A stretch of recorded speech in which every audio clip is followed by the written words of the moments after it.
All right. Give me a wave or something when you're ready. You look very lovely. I like the. I'm digging the hair. I'm sad that the audience can't see the hair. You know what I mean? It's all right. I just wait for the music that come and I go when I want to. You know what I'm saying? All right. I'm just. You just look really cute. I'm just gonna say that. Yeah, I can't hear you. Will you unmute yourself? What? What's all this waving? You're live. I'm live. Hey, everybody. This is Jay Zilla. This is the What the Frap podcast, okay? I'm doing this show with my wife. This beautiful podcast. I'm very nervous. It's been a while. I got nice and rough. All right, I'm doing this show with my beautiful wife and producer Ashley Bales. Go ahead and say hi. Hello. Anyway, tonight we have the great Mayor Chaz Motor. He's going to be talking a little bit about what the Frappin does, what the Frappin wants us to do, and what the Frap his future plans for the city of Columbia, Tennessee are.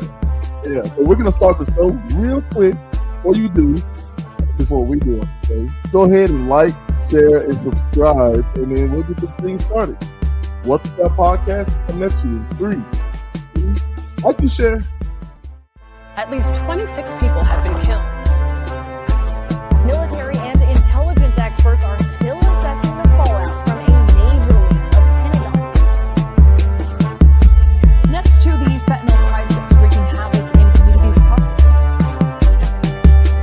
As the most recent mass shootings in Nashville and Louisville prompt protest and public.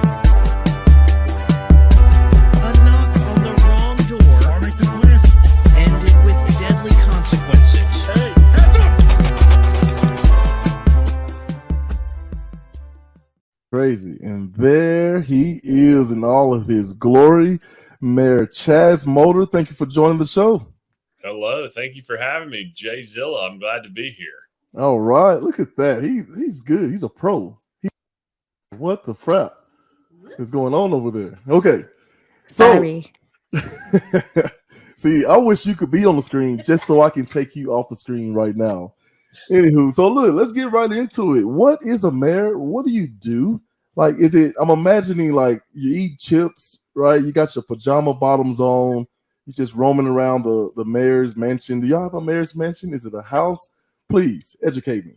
Well, the mayor's job is a very diverse job because really no day is the same. There's always something that's different. At the end of each week, I look back and think about all the many different things that happened during the week, and no day is the same. I feel like the biggest job of the mayor is to be a cheerleader for their city and their community. I am a big promoter of the city of Columbia. I recognize that we're not perfect, but we have a lot of good things going for it. And I like to promote and the good and find the good and praise it, as Alex Haley used to say. And that's what I feel like my primary job is. Oh man, he's breaking out Alex Haley early on. Okay, so you like to be a cheerleader of the city of Columbia. Where's your Spring Hill gear? Where is your Mount Pleasant gear? Not Mount Pleasant. Like, what's going on, man? What are you wearing? What is this? Well, what I'm wearing is Memphis Grizzly gear. It's playoff season for NBA basketball, as you may know, and the Grizzlies lost game 1, but we're looking forward to picking up game 2, and I have no worry. We're going to be fine. It's a 7-game series against the Lakers. LeBron is going to be dethroned by Ja Morant, and Jaren Jackson Jr. was named today the Defensive Player of the Year for the association, rightfully so. So don't even get me started on the Grizzlies. I could talk about it all night, but I am Columbia gear through and through. I went to Columbia Central High School, Whitthorne Middle School, McDowell Elementary School. So my heart and loyalty is in Columbia. With that said, I am someone that firmly believes that what's good for Spring Hill is good for Columbia. What's good for Mount Pleasant is good for Columbia. And we are stronger when we're united and have good relationships with the mayors of Spring Hill and Mount Pleasant and the mayor of Murray County. So while my loyalty may be to Columbia, I'm a team player and I'm rooting for everybody. I love it. You talking about just really, that's a presidential candidate. I'm going to veer off topic here. You running for president? Yes or no? The answer to that question is an emphatic no. I was trying to think of something creative, and I just totally failed on that. Say something like, keeping all options open, or I need to consult my wife and kids. But in reality, I'm not even going to do that to you. It's an emphatic. Okay. Emphatic no. Okay. So my idea of what a mayor does, especially in major cities, we had a situation here in Albuquerque, New Mexico, and I invited our guests and our audience to kind of flood his email, right, his inbox, to get some sort of thing done, put some pressure on the police chief and some other things. Is that within your purview to be able to? Are you technically the police's boss? Like, where do you fall in the hierarchy there? And that's actually a great question. That's one of the more common misunderstandings, because it's true. A lot of people, when they think of the mayor of the city, they think, well, he can solve that problem, or he can go and fix the problem immediately. And while the mayor certainly has significant influence within city government, it is truly a part-time mayor role. We are a city manager form of government. So our city manager is actually over the day-to-day responsibilities of city government. City manager hires and fires and has direct oversight of all of the personnel through department heads. So have that type of authority. My authority is more in the influence, and certainly the city manager reports to the mayor. With respect to directing what the police chief is to do or to not do, I don't have that kind of oversight or authority. That's amazing. So we're going to get into a serious topic pretty early here. The tragedy that Nashville, Tennessee went through, and that's going on in Kentucky. And now, what's the other one? Alabama. Right. Talk a little bit, because I know you have 3 beautiful children, right, who are 12, 9, and 6. How does that affect you as a parent first? And then what does that make you want to do in the community? Well, my decisions as mayor are influenced in large part by the fact that I am a dad and a husband first. And this Nashville tragedy at Covenant Presbyterian is one that I had a sort of a special connection to. I was in the same fraternity at UT with the senior pastor at Covenant Pres. And if you may know, the senior pastor is also one of the individuals who lost their 9-year-old daughter in that tragedy. So it was something, I think, we hear about these all the time across the country, far too common. But when it happens, in basically the major city, of which Columbia is within the metropolitan area, it really hits home. And then when it happens to someone that you happen to know, even from a distance, it hurts even more. And so certainly our hearts and prayers have been with everyone in the Nashville community. Had an opportunity to meet one of the officers with Metro PD who was the first responding on the scene. And you've probably seen the video for their response and the professionalism and the lives that they saved and the way that they handled that, which was just by the book to the absolute T. But more importantly is to not get lost in the fact that once, time passes, we forget about these things. And I really believe that in this country, we've got to do some things. If we want to say that we're pro-life, then let's show it by being pro-kid and making sure we're keeping our kids safe. And I think there's some things that can and should be done, especially if you look at some common themes in the last several mass shootings, that the individuals that purchased guns legally, but that did not have any reason, legal, constitutional, or otherwise, to be able to carry a gun, given other challenges mentally that they were facing. And so I think that we've got to put some reasonable safeguards in place. Over 80% of the country agrees, and we got to quit letting small interest groups hold hostage the safety of our kids. And I'm a strong advocate for that very message. So I have a question for you, Mayor Chas. So you mentioned before that really your purview isn't really over like the police chief, and really your area of expertise is the influence that you have in some of those areas, but it's not really your job to kind of tell them what to do. What would you suggest people do? Because, usually the response is, hey, we're going to go out and we're going to protest and we're going to do things like that. but it oftentimes doesn't result in a lot of change. What would you say is the most effective way that citizens can use their citizenship to basically voice their concerns or affect real change? Well, one thing I'll harken back to for Colombia that was really an example, in my opinion, for the entire country was, if you may recall, during the police brutality and with the George Floyd case less than 5 years ago. There was significant, rightfully so, uproar in this country over the way that George Floyd was brutally murdered. Protests all across the country, some of which ended up being more of a rioting and some of the bad things that go along with it, looting and just unrest in the communities. But in Columbia, Tennessee, we had an event where literally protesters and our police department officers walked arm in arm across the bridge to an event, sort of protesting peacefully and showing all the world who would watch that, we can figure out a way to figure this out, and we can set an example. And so that was an example in Columbia, how citizens really, rallied and didn't realize that they were going to have police officers that are right there along their side.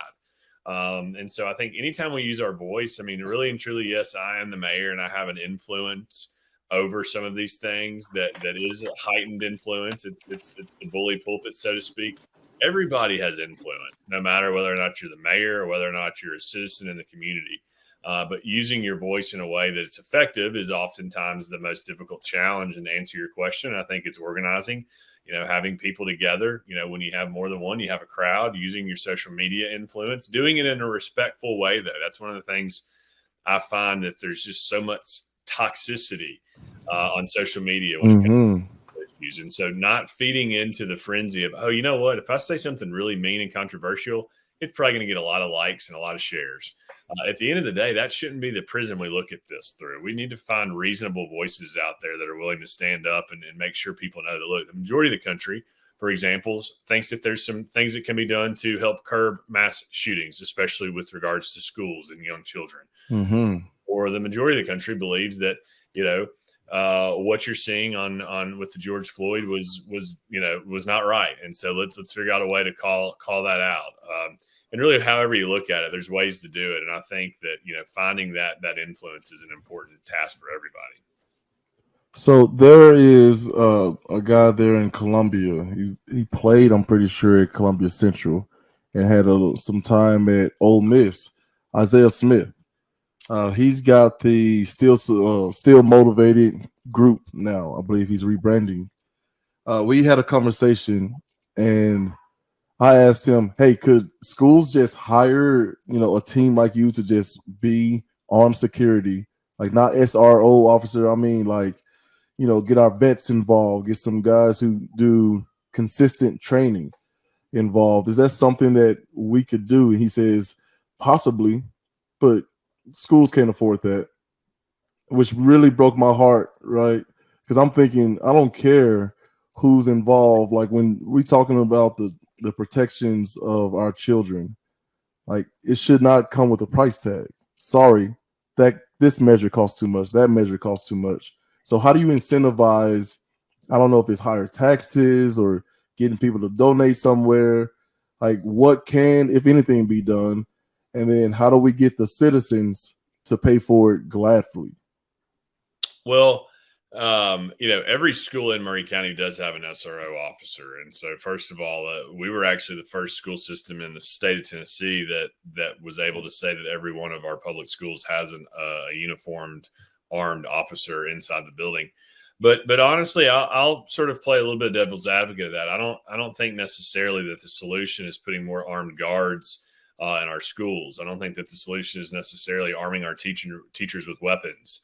Schools were not made to be fortresses. Teachers were not made to be law enforcement officers that should know how to utilize weapons. That schools were made to educate our children and train the future generations for the challenges ahead. And so I would prefer to see that we look at the root of the problem on the mass shootings, whether it be figuring out how these people are getting access to guns, whether it be putting in reasonable background checks or some type of safety protocols prior to them accessing these large weaponries capable of mass, murder. And Right. so, to me, perhaps that's one of the pieces to the puzzle is looking at increased school security, even a presence of more guards. But I don't know that that's what I think we need to be talking about first. I think let's get to the root of the problem. We'll have a wider effective rate. I like that. So that's going to take a lot of work. And I love the ideal of all of us kind of rolling our sleeves up to make sure that we're all pitching in to do that. Me as a Christian, I'm looking at things through a Christian lens. And I know everyone doesn't, share my beliefs or values, but I do feel like we could get to a point to where we can have a free exchange of ideals, and that may make for a more positive ideology, because you're talking about SRO officers and things of that nature, and I'm looking at it as what makes a child want to do that in the first place, or an adult. I think we need to look more at the heart of things, more at the the mental health side of things. So what's one thing that you're suggesting that we do? Like, how do we parents talk to our children to make sure they can feel that, I guess, love and support or whatever, so they don't have to feel like grabbing a gun and going to shoot up a school is the answer to any problem. Yeah, I mean, I think you're right. I think most of these that you see, there is a significant mental health challenge that person has been facing, which is why I think that one of the easy solutions here is, hey, look, if you want to purchase a weapon that's capable of multiple rounds a second, then you need to go through this application here that can give some insight to your background and to your medical history before you have that weapon. That is a reasonable safeguard that can be put in place prior to having that weapon in the first place. And then looking also is what you see in Tennessee is just almost an emphasis on, wanting to have permitless carry and wanting to have open carry and constantly just trying to sort of, move the goalpost with respect to the openness and availability of these. So I think that's something else is look, you can be pro Second Amendment, but still be pro saving lives and saving children. You look at the death rate among our children, it's these mass murders that are now, the leading cause beyond other health issues. So in any event, I do think that the mental health challenge is one that seems to be the one that most people can agree on. And you're right, there are a lot of differences of opinion, but I'm a believer in finding common ground and collaborating and figuring out where we are united instead of where we're divided. And I think that the background check is one of those areas where there's a lot of unity on, and that's one thing that we should move forward with. All right. So I've got a few rapid fire questions, okay? Okay. So just gear in here, okay? Nas or Jay-Z? Jay-Z. Tupac or Notorious B.I.G.? Tupac. Eazy-E or Dr. Dre? Dr. Dre. Nice. That was a fast one right there. What? Oh, First two are a little more difficult. The first two a little more difficult. Okay. Michael Jordan or Kobe? MJ. All day. But I do love Kobe. Oh, producer, get him out of here. Listen. When we're at the mayor's office, I don't go in there and start writing policy. You don't start giving me scenarios. Go ahead, bring him back, producer. I think he's learned his lesson. My goodness. I violated the rules of decorum. Please don't kick me off.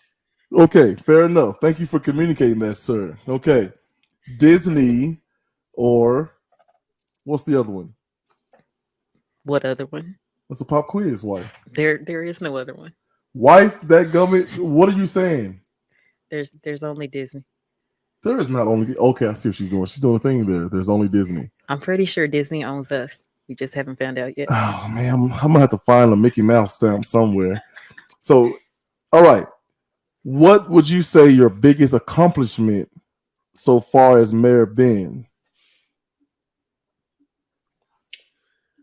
Well, I spoke to a group today and we talked about some highlights over the last several years, one in which includes over the last 4 years, we've seen our employees at the City of Columbia, their salary has increased a collective 22.5% over a 4-year period. That's something I'm really proud about. Our city employees are our greatest resource, and we have to make sure we protect and take care of them. We've had years of record revenue in the City of Columbia over the last several years, and last year, in a year of record revenue, we actually cut expenses. It's not something you see with government very often. And generally speaking, the more revenue you have, the more money you're wanting to spend. But I think we've shown a lot of fiscal restraint in the way that we handle the budget. And I think that's something I'm very proud of as well.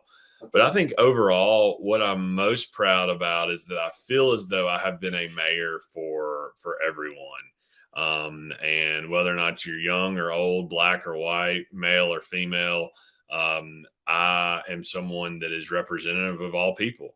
And, I go to the schools often. I go as many times as I can, and I see these young kids looking at me, and I realize that I'm the closest to their age than any mayor that's ever been in the City of Columbia. Or, when I spend time with friends on Mule Day in the East Side, not a whole lot of mayors have spent time on the East Side of Mule Day, but I go not because, I have any obligation to go, but because I've got friends over there. Or when I go spend time in the Senior Citizen Center with some folks who are in their 90s, who I've known my entire life because I grew up here. No matter where I am, I feel as though I'm able to connect with folks in a way because I feel an obligation to them, to being representative of all people for everyone. And so that's what I think my biggest accomplishment would be.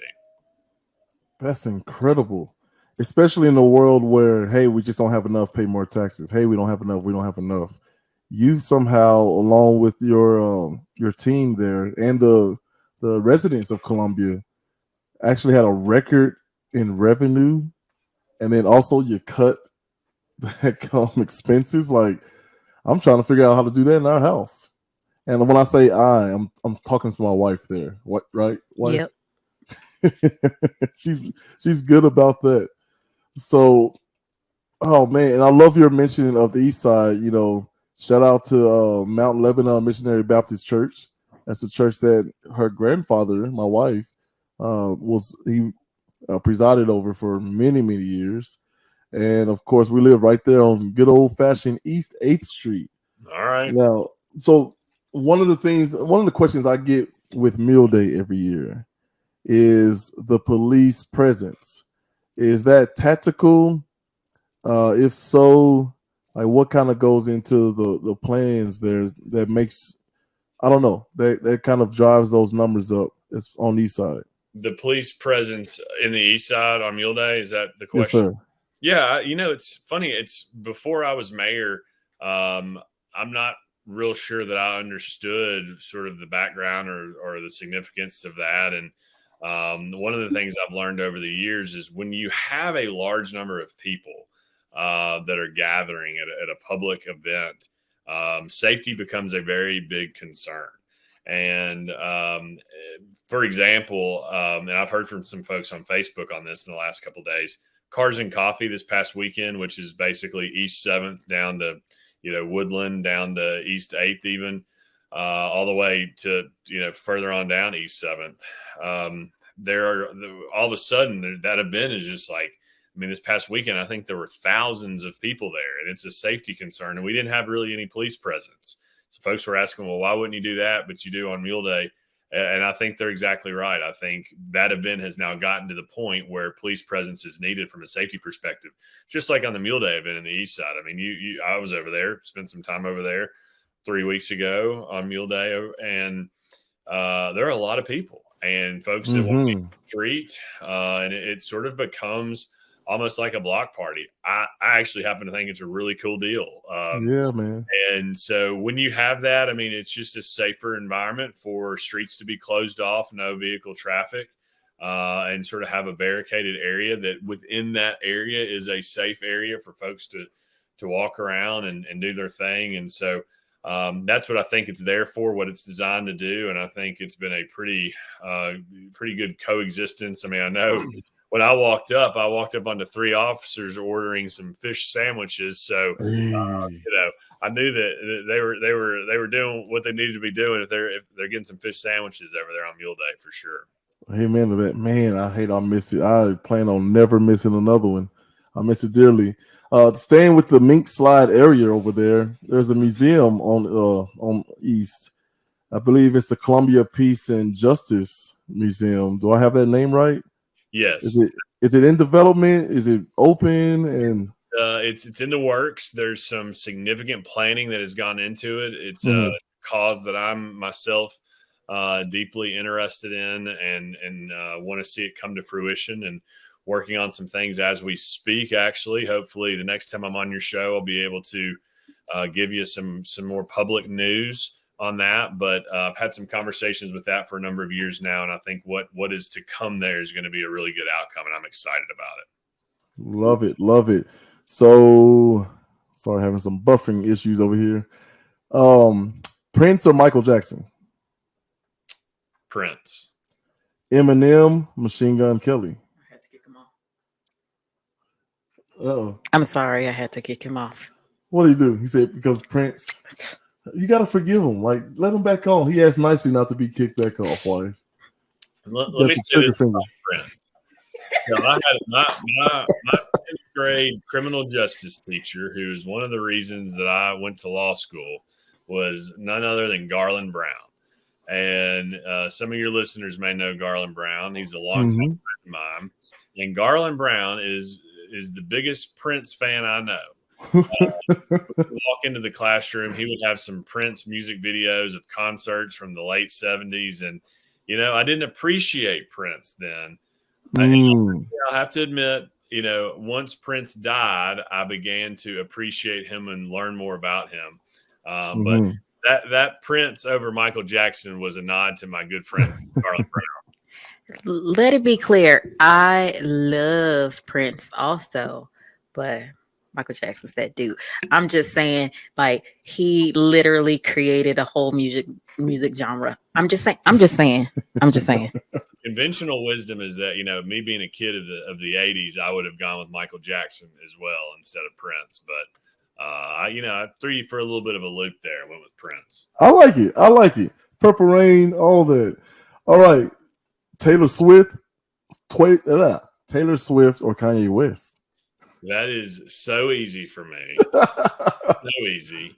You're talking to a man who has gone to one Taylor Swift concert and who is scheduled to go to one in about a month.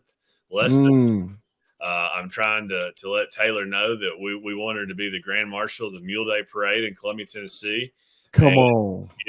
Anything we can do to get Taylor to come down to Columbia while she's in Nashville for her 3-day concert. And so all that to say, I'm also a dad of a Swiftie, my 12-year-old. They're dangerous, man. Taylor Swift over just about anybody these days. Nice. Hank Williams Sr. or Hank Williams Jr.?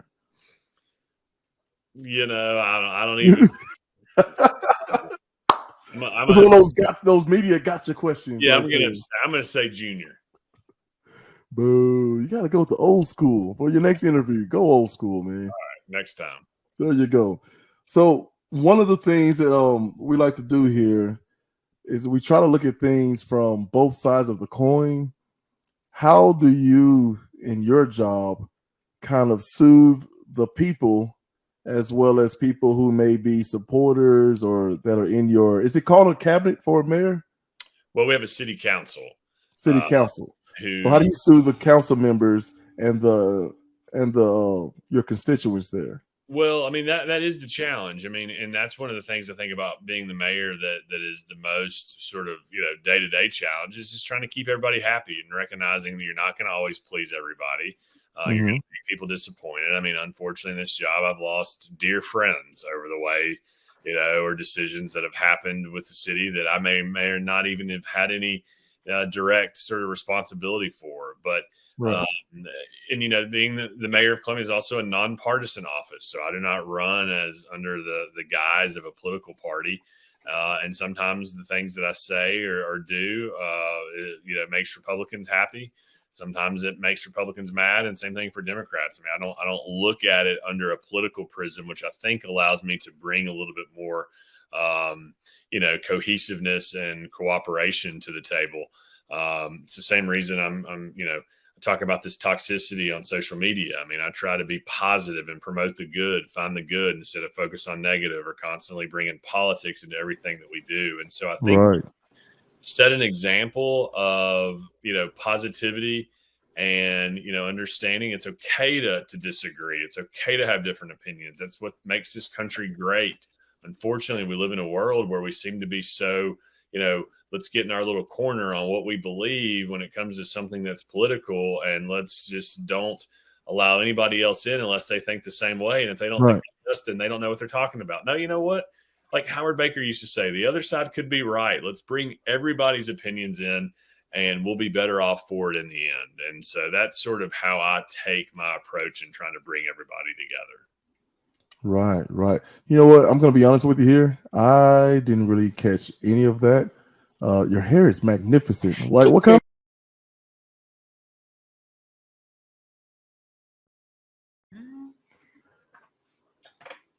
And that's showbiz. That's exactly what happens. You didn't like my hair question? No, not at all. So I'm going to try to get Mayor Chaz back. You work on that, but I'm saying. No, that was ridiculous. What happened? Like, because I think people. That was rude. What? I was just being honest. He was giving a real answer. You didn't listen to anything you said. You were being very, very rude. And there are more important things. He's a mayor. He's got better things to do than talk about his hair. But he's a mayor too. I think people want to know about the man, especially the hair. No, we drop out if you kick all of us out. So can you hear us? I'm here. So I think it's something with me. You can't hear me. So question for you. Heavy lies the crown, wife. Anyway, what made you decide to become mayor? Well, I grew up in Columbia, and I feel as though being the mayor of your small town, hometown, is a pretty cool gig to have. And the opportunity presented, and having 3 kids who are young, who are growing up here, who want this place to be better, who provide me daily motivation to be better in all things, including a mayor. The timing just was sort of right. And so we ran 4 years ago, and we were successful. And then we ran for re-election this past year, and was also successful for a second term, which we've just begun. And we have a lot of momentum and think that things will continue to move forward in a positive direction over the next 4. But, running for public office is not easy. And especially if you're younger, and especially if you have young children. And so hopefully we're setting an example to those who may be watching that, it can happen. You can do it. It's not easy, but normally things that are worth doing are not going to be easy. And so we happen to believe that this was our moment to serve, and we're going to do our best while we have the opportunity. That's crazy. So no threats of divorce, and why would you want to do this, Chaz? Just be a banker, Chaz. None of this? No, my wife, she's very supportive and very supportive. Definitely. Say that again. And it's also a package deal. She's my number one critic, but also number one fan. And most things that I say or do are generally run through her first. Oh my goodness. Hold on. There she goes. Well, like, why are you spelling so hard over there? Like, we need a camera in the studio so they can see all the looks that I have to deal with throughout a broadcast. Nothing to say? I'm good. You heard the man. Running through the wife. So this idea of I don't know. So the idea of me running for president. So I don't plan on getting very far. I think it would be quite sad if people were to vote me as a president of the United States with my lack of experience and my many, many skeletons in my closet. Sorry, wife. I do love you though. So my ideal is to really expose how this process works, the paperwork, what's the criteria, right? And I want to start speaking more to the youth, the children, because I feel like there's a bunch of us 30 30, we'll say 35 and up year olds who are just set in our ways, and we feel like, yeah, we kind of get it. I get it. And so it's really hard to talk to, people my age or older. So I really want to start doing things to reach the youth and prepare them to be able to knock some of these geezers out of office. So, hopefully we can start to see some real change. I know I can say that you can't, but yeah, I think we need a refresher. Yeah, I believe it's a moment in time for our generation to step up to the plate. I'm a believer in term limits. I think that it's many people get elected and get consumed with the power and prestige that they believe they have with public office. And look, at the end of the day, I'm not discriminatory when it comes to anything. On the one hand, on the other hand, if you're closer to 90 years old, there's probably at some point in time that you need to come to the realization, what, even if I still feel like I am still capable, right. Other people out there, let's give them a chance who are in sort of their prime of their careers and their lifetime. And so we've got far too many people that have served for longer than I've even been alive. And I'm almost 40 this year. I'll be 40. So it is time for our generation to step up to the plate and start saying that publicly, and more importantly, starting to run for office, because until they start running for office, they're never going to start making, any inroads on getting elected. So I was going to say, I totally agree with you, because it seems, so not an age, discriminationist, but it does seem that for some of our elected officials, especially as they're older, they're literally shaping a world that they're not going to be a part of. Right. That they're not going to have to deal with any of the fallout or any of the reckoning, or even have to experience how it does or does not impact the citizenry. So question for you, do you think that you plan to go further past mayor, or do you have further aspirations of, moving into larger government? Well, he did say he's going to be my vice president. Like, what's your problem? Whose side are you on? So, other than being the Veep for I presume 8 years. Don't encourage him. When I was a kid, I had ambitions, to be the president, like Jay Zilla here. But the older I've gotten, the more I've realized that that's probably just not in the cards for me.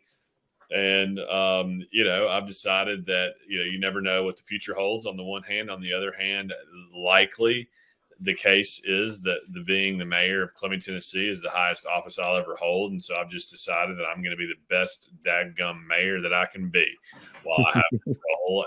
And, I think if I leave office looking back and never serving in any other elected position ever again, I can look back and think that time as mayor was successful and fulfilling personally and professionally, but more importantly, I left it better than I found it. And so that's the way I try to operate in this job. And that's how we're planning on leading things. All right, man. I love it. So, okay, a few more questions. And I'm trying to be respectful of your time. We have some technical issues. So we'll get you out of here in just a moment.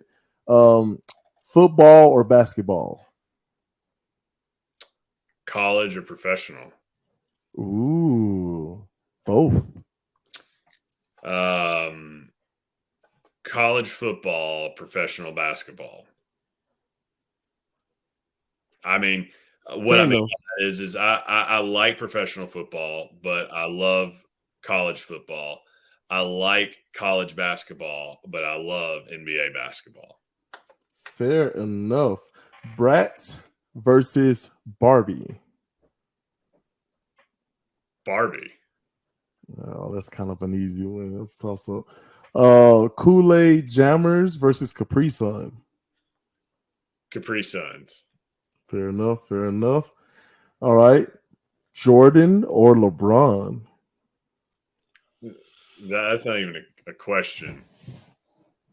I mean, don't try to filibuster this thing or weasel out. I'm not gonna come on now.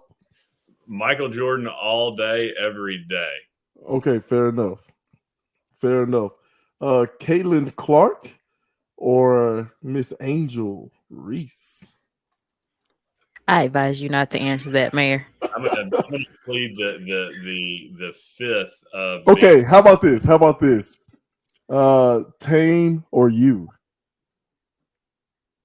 I'm gonna plead the fifth. Oh, come on! Who's the better baseball player? I mean, you tell me. I don't know.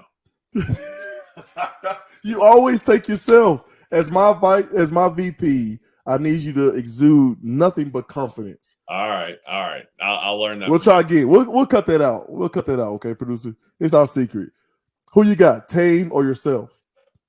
Myself, no doubt. Hey, that's right, Tane. Suck it. No, sorry, that was bad language. Sorry about that. Okay, here's what we'll do. Anything to promote, anything that you want to say, we'll give you about 1 to 2 minutes, up to you. Yeah, just we'll give you your final word here. Well, first of all, thank y'all for having me. I enjoyed being on the show, and I know y'all have folks who will watch this all across the world. Literally, this will be on the internet, so everybody will be able to see it. And so I will pretend as though some of your folks that are watching have never been to or even heard of Columbia, Tennessee. I hope they'll take a look, come visit us sometime. There's a lot of good things happening in Columbia, 40 miles south of Nashville, 40,000 people, access to all things big city, but also far enough away to where you don't have some of the hustle and bustle and other things that come along with the big city. It's a great place to be. It's a great place to grow up, raise kids, have a family. There's so much positivity happening here. We're not perfect, but we never cease from trying to be perfect. We know we have our faults and we have our weaknesses, but we also have our strengths. And we know that we are united by those things that bring us together far more than what takes us apart.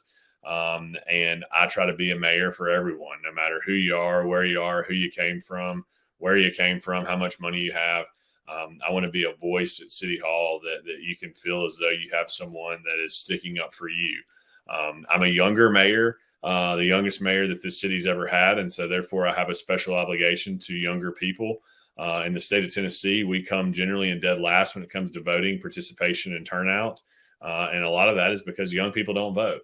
And, we talk about on this podcast about, the next generation stepping up to the plate and starting leadership roles. Well, if we don't start voting, then we're going to continue to have 80 and 90-year-olds in office because they're going to continue to run and win because our generation is not participating in the process by either running for office or even worse, by not even voting. And so that's something that I hope that your listeners will hear tonight is, look, if we want to start making a change, the first thing we got to do is look in the mirror and make sure we're doing what we can do.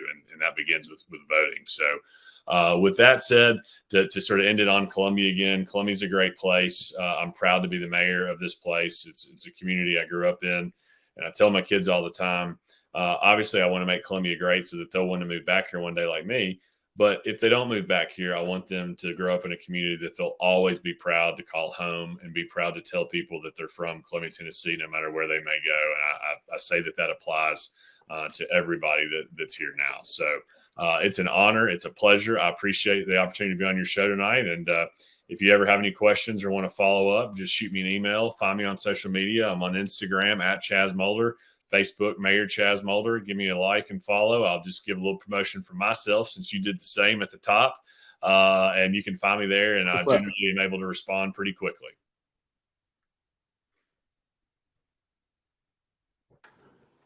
All right. So I'm sorry. I was trying to be sneaky and write you a secret message.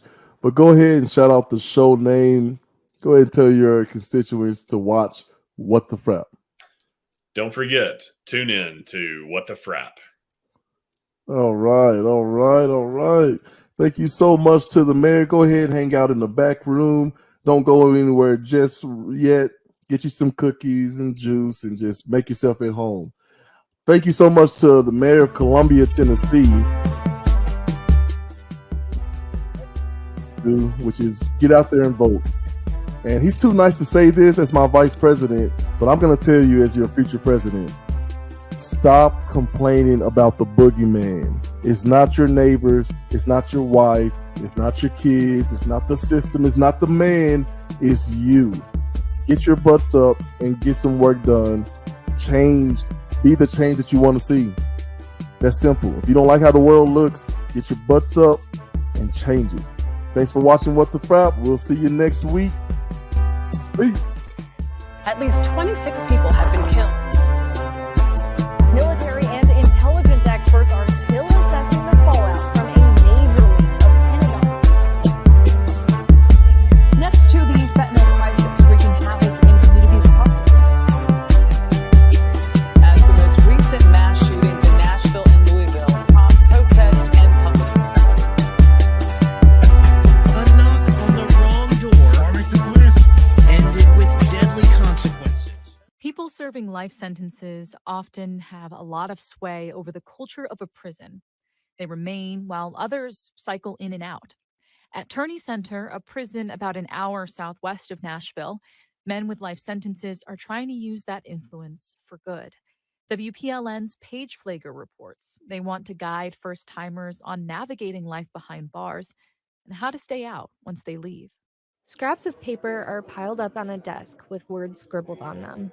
One says gangster, another, I won't live to see 21. What I want y'all to do now, I want y'all to reach in and grab a couple of these. A group of young men are gathered in a circle around David Richardson. He wears round, gold-rimmed glasses and has quiet command over the group. We're going to look at some, I'm assuming, bad labels. I got felon and you will never be anything in life. These labels are the ways that these men feel society sees them, and they're familiar with being labeled. The words Tennessee Department of Correction is printed across the back of each of their identical powder blue shirts. So y'all know my struggles, and I want to create the space that if y'all feel comfortable to share some of y'all struggles. Across the table, 26-year-old Tyron Cherry says these labels are what you make of them. Because like we're labeled felons, but look what we're doing. We're actually trying to change and all that. It doesn't really, it's just what you make of. That's how it is. Cherry is up for parole next year, but Richardson is serving a life sentence. Their conversation is part of a new mentorship program inside the Turney Center that pairs lifers like Richardson with first-timers like Cherry. The older guys have been in prison so long, there's pitfalls that they can help them to not fall in. Prison counselor Gildor Simplice helped connect these two groups, who normally wouldn't have much contact with each other. Usually a lot of them come very young, and they're like, if I had a big brother, prison life would have been a little easier for me. And so we started working on how to start one, and here we are. David Richardson wanted to be part of this program. He knows firsthand how important that type of guidance can be when a young person first comes to prison. He was just 20 years old when he was sentenced to life behind bars. He remembers there was pressure to join gangs and continue to get into trouble. But there were older guys who helped him find another way. I'm inspired by the people that were there for me, and I'm hoping to be one of those persons for these little brothers that we got. And being a mentor and offering guidance means being open and vulnerable with the younger guys about how he ended up with a life sentence for murder. Like, I didn't have any prospects of going to college, of doing anything with my life. I knew that this is where I was coming. And it's so unfortunate that I think a lot of the young guys that we deal with and a lot of them that weren't here today, have this same expectation. But Richardson says there's something incredibly special about being able to build connections with these younger guys now. It's an inflection point. When they leave prison, they have a chance to change their trajectory, to start over, to do things differently. Yeah, some of these young guys, they are far more brilliant than me. They are more creative than me. They got the word at their fingertips, and I just want to help them see that. Richardson says it's hard to see himself as someone to look up to. He's made mistakes, and he's only 32 years old.